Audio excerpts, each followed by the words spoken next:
ഒരു പ്രാർത്ഥനാ ജീവിതം ഞങ്ങളുടെ ഇടയിലുണ്ടായിരുന്നു. അതിനുശേഷം ചെറിയ കടങ്ങളും ബാധ്യതകളും ഒക്കെയായി വന്നു കഴിഞ്ഞപ്പോൾ എൻ്റെ ഭർത്താവിൻ്റെ ചേച്ചി എന്നോട് പറഞ്ഞു ഉടമ്പടി എടുക്കാൻ പറഞ്ഞു. ഉടമ്പടി എന്താണെന്ന് ഞാൻ യൂട്യൂബിൽ നോക്കിയ സമയത്ത് ഉടമ്പടി നമ്മൾ അമ്മയോട് നമ്മളൊരു പ്രോമിസ് ചെയ്ത് കഴിഞ്ഞാൽ അങ്ങനെയൊരു ഇതാണെന്ന് എനിക്ക് തോന്നിയത്. അപ്പോൾ ഞാൻ നോക്കിയപ്പോൾ പ്രോമിസ് ചെയ്ത് കഴിഞ്ഞ് ഞാൻ എന്തെങ്കിലും ഒരു തെറ്റ് സംഭവിച്ചാൽ, നമ്മുടെ കയ്യിൽ നിന്നൊരു ചെറിയൊരു തെറ്റ് സംഭവിച്ചാൽ അത് ശരിയല്ല എന്ന് എനിക്ക് തോന്നിയിട്ട് പേടി കൊണ്ട് തന്നെ ഞാൻ ഉടമ്പടി ചെയ്തില്ല, ഉടമ്പടി എടുത്തില്ല ഞാൻ. അതിനുശേഷം കുറച്ച് നാൾ കഴിഞ്ഞപ്പോൾ ചേച്ചി പിന്നെ എന്നോട് പറഞ്ഞു ഉടമ്പടി എടുക്കാൻ പറഞ്ഞു. അപ്പോൾ ഞാൻ പറഞ്ഞു എനിക്ക് സാമ്പത്തികമായിട്ട് വളരെ പ്രശ്നങ്ങളുണ്ട്. അപ്പോൾ ഞാൻ പറഞ്ഞു എനിക്കൊരു ഇവിടെ വരങ്ങി എൽത്താരയിൽ വരാൻ ഒരു വണ്ടിക്കൂലി പോലും ഇല്ല. അപ്പോൾ അതുകൊണ്ട് എനിക്കൊരു ചെറിയൊരു പണി എന്തെങ്കിലും ഉണ്ടെങ്കിൽ എനിക്ക് നന്നായിരുന്നു എന്ന് പറഞ്ഞിട്ട് ഒരാഴ്ച ആയപ്പോഴത്തേക്കും എനിക്കൊരു ചെറിയ ജോലി കിട്ടി. അതിനുശേഷം ഞാൻ, എൻ്റെ കുഞ്ഞ്, ചേച്ചി എല്ലാവരും ഇവിടെ വന്ന് ഞങ്ങൾ വന്ന് ഉടമ്പടി എടുത്തു. ഉടമ്പടിയിൽ ഞാൻ നിയോഗം വെച്ചത് എൻ്റെ ഭർത്താവിൻ്റെ മദ്യപാനം, എൻ്റെ കുഞ്ഞുങ്ങളുടെ അസുഖം, അങ്ങനെ രീതികളായിരുന്നു, കടങ്ങൾ, കാര്യങ്ങളൊക്കെ ആയിരുന്നു. ഭർത്താവിൻ്റെ മദ്യപാനം കുറേ നാൾ മുമ്പ് ഉള്ളതായിരുന്നു. അതിൽ ഒരു 10-20 വർഷമായിട്ട് ഭർത്താവിൻ്റെ മദ്യപാനം ഉണ്ട്. അതിൽ ഞാൻ നിയോഗം വെച്ചതിന് ശേഷം ചേട്ടായിക്ക് ചെറിയ അസ്വസ്ഥതകളും ബുദ്ധിമുട്ടും വന്നു, ഹോസ്പിറ്റലിൽ പോയി. അതിനുശേഷം അസുഖം മാറാതെ വന്നു. പിന്നീട് ഭർത്താവ് പ്രാർത്ഥനയിലൂടെ വന്നു.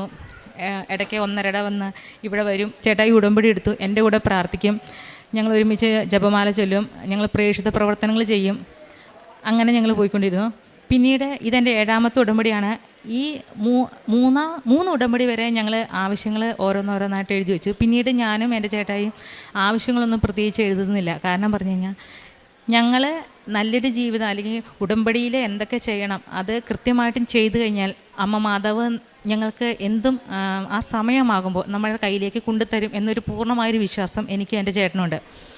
അതുകൊണ്ട് ഞങ്ങൾ ഇത്രയും ഉടമ്പടിയിൽ ഒരു നിയോഗം ഞങ്ങൾ വെച്ചിട്ടില്ല. അമ്മയുടെ പ്രത്യക്ഷീകരണത്തിൻ്റെ അനുഗ്രഹ സാക്ഷികളാക്കി ഉയർത്തണമെന്ന് മാത്രമാണ് ഞങ്ങൾ ഇന്നേ വരെ പറഞ്ഞിട്ട്. അതുപോലെ തന്നെ ഞങ്ങൾ പ്രേക്ഷിത പ്രവർത്തനം എന്ന് പറഞ്ഞു കഴിഞ്ഞാൽ പത്രം ഞങ്ങൾ ഹോസ്പിറ്റലിൽ കൊണ്ടുപോയി കൊടുക്കുമായിരുന്നു. ഹോസ്പിറ്റലിൽ കൊണ്ടുപോയി കൊടുക്കുമ്പോൾ ഒരാളുടെ കയ്യിൽ 2-3 പത്രങ്ങൾ കാണുന്ന ശേഷം ഞങ്ങൾ ആ ഹോസ്പിറ്റലിൽ കൊണ്ടുപോയി നിർത്തി. പിന്നെ ഓരോരോ വീടുകളിലും പോയി ഞങ്ങൾ പത്രങ്ങൾ കൊടുക്കും, ഞങ്ങളുടെ കാര്യങ്ങൾ പറയും. അതിനുശേഷം പൊതിച്ചോറ് കെട്ടി ഞങ്ങൾ ഹോസ്പിറ്റലിലേക്ക് ചില സമയങ്ങളിൽ ഞങ്ങൾ കയറ്റില്ല. അതുപോലെ തന്നെ ഹോസ്പിറ്റൽ സൈഡിൽ ഞങ്ങൾ കൊടുത്ത് പൊതിച്ചോറ് കൊടുക്കും. ഓൾഡ് ഏജ് ഹോമിൽ പോകും. ഇപ്പം ഞാൻ സ്ഥിരമായിട്ടൊരു ഓൾഡ് ഏജ് ഹോമിൽ പോകുന്നുണ്ട്, അപ്പച്ചന്മാരുടെ അടുത്ത്.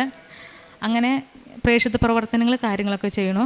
മൂത്ത മകന് 1.5 വയസ്സായപ്പോൾ മുതൽക്ക് അലർജിയുടെ അസുഖം ഉണ്ടായിരുന്നു, തുമ്മൽ. പിന്നെ അതുപോലെ തന്നെ അവന് ഒന്നും കഴിക്കാൻ പറ്റില്ല, കഴിച്ചു കഴിഞ്ഞാൽ മുഖമൊക്കെ വീർത്ത് അലർജിയാണ്, ശ്വാസതടസ്സം കാര്യങ്ങളൊക്കെ ഉണ്ട്. ഈ ഉടമ്പടി തൈലം കാര്യങ്ങളൊക്കെ ചെയ്യുന്നത് മൂലം അവനിപ്പോൾ രോഗം പൂർണ്ണമായിട്ട് മാറിയിട്ടുണ്ട്. പേര് സുനിൽ. ഞാൻ ഉടമ്പടി എടുത്തത് 3/9/2023 എൻ്റെ ഉടമ്പടിയിൽ ഞാൻ വച്ചിരുന്നത് എൻ്റെ ഈ ഇളയ മകന് എവിടെ ഒരു പൊതുസ്ഥലത്ത് ചെന്നാലും പുള്ളി ആകെ ടെൻഷനായിട്ട് കുഴഞ്ഞു വീഴുക. അത് കുറേ നേരം കഴിയുമ്പോൾ പുള്ളി ഓക്കെ ആവും. ഒരാൾക്കാരെ കണ്ട അപ്പോൾ പുള്ളി കുഴഞ്ഞു വീഴും. അപ്പോൾ ഞാനത് ആദ്യം ഉടമ്പടിയിൽ വെച്ച് പ്രാർത്ഥിച്ചു, ശരിയായില്ല. എൻ്റെ ഉടമ്പടി അത്ര കറക്റ്റായിട്ട് ഞാൻ കൊണ്ടുപോയില്ല. പിന്നെ എൻ്റെ 4ാമത്തെ ഉടമ്പടിയിൽ ഞാൻ ഇത് തന്നെ വെച്ചു. അപ്പോൾ ഇവനൊരു പല്ലുവേദന വന്ന് ഇവനെ ഹോസ്പിറ്റലിൽ കൊണ്ടുപോകേണ്ടി വന്നു.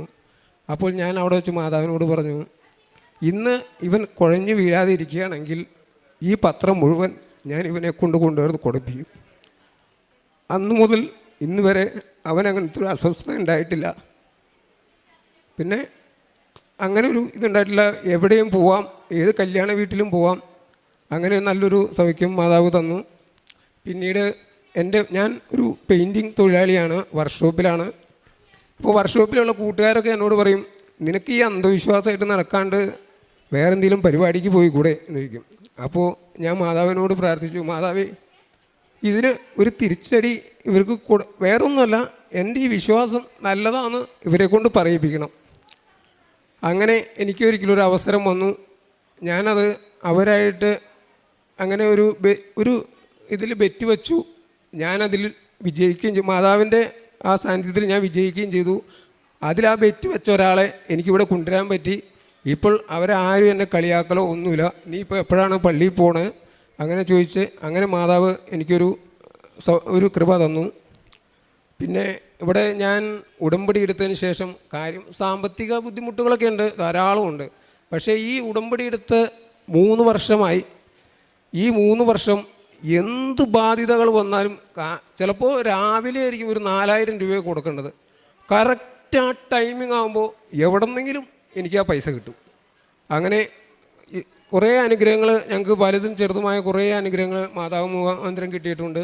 പിന്നെ നേർച്ച വസ്തുക്കൾ ഉപയോഗിച്ച് കൊച്ചിൻകായൽ എന്ത് ഒരു ചെറിയ ചെറിയ അസുഖങ്ങളൊക്കെ വന്നാലും നേർച്ച വസ്തുക്കൾ കൊടുക്കും അമ്മയ്ക്കും അച്ഛനും. പിന്നെ അച്ഛനൊക്കെ എന്നേക്കാൾ വലിയ മദ്യപാനിയായിരുന്നു.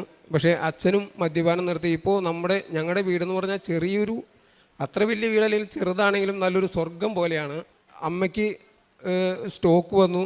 അത് ഞങ്ങൾ ഉടമ്പടി എടുത്തു കഴിഞ്ഞിട്ടാണ്. അതും മാതാവിൻ്റെ അനുഗ്രഹം കൊണ്ട് വലിയ കുഴപ്പമില്ലാതെ പോവുകയും ചെയ്തു. ഇത്രയും അനുഗ്രഹങ്ങൾ തന്ന തിരുക്കുമാരനും മാതാവിനും കോടാനുകോടി നന്ദി. 56-ാം സങ്കീർത്തനം.